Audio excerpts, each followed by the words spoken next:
A quick review of a Honda CBR650R with the EClutch system.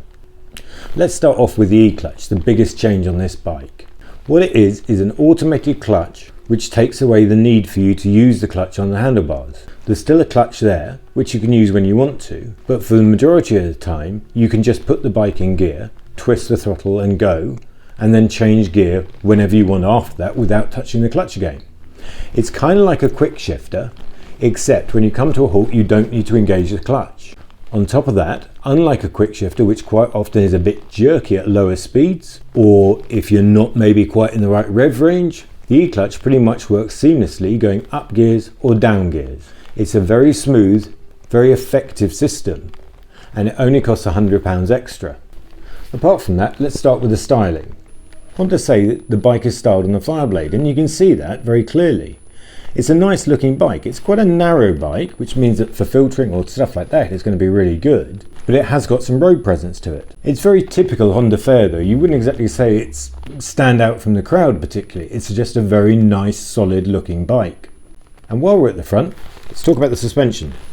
The bike has showy front forks, which are non-adjustable, and the rear suspension is just adjustable for preload. The suspension does a pretty good job. It's compliant over bumps and poured road surface, but not being adjustable is something quite a lot of people will miss. The engine is an inline 4-cylinder. It produces 94 brake horsepower, 70 kilowatts. It revs up to 12,000 revs and is a very revvy, preppy engine as you'd expect from an inline 4. However, torque low down is pretty limited, and so you have to keep the engine singing in order to get the best out of it.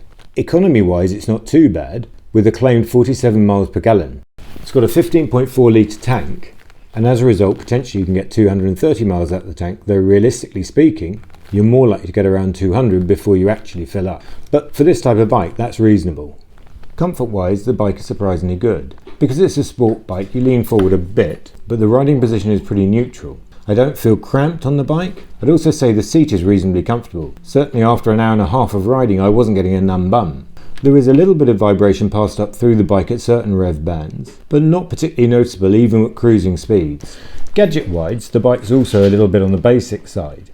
You've got traction control, you have ABS, you do have some connectivity through the dashboard, but that's about it. Controls are very typical Honda fare, and the little TFT display is very easy to read, and I personally really rather like it. Price-wise, the bike is £8,699 including the EClutch, but no other extras. That's a pretty good price, but the bike has been out for a while, and there are other bikes that are around that are maybe a little more dynamic and a little bit more characterful. However, there isn't anything really around with anything like the EClutch system, or remotely as good as it. All in, my advice would be, if you're interested in the EClutch system, go and try it out. I think it's a game changer. However, if you're comfortable with a normal manual bike, it may not be the right bike for you. It may be a little bit dated.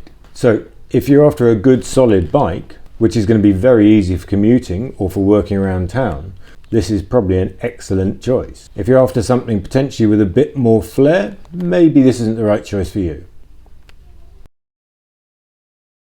Pujama flip. Pujama flip.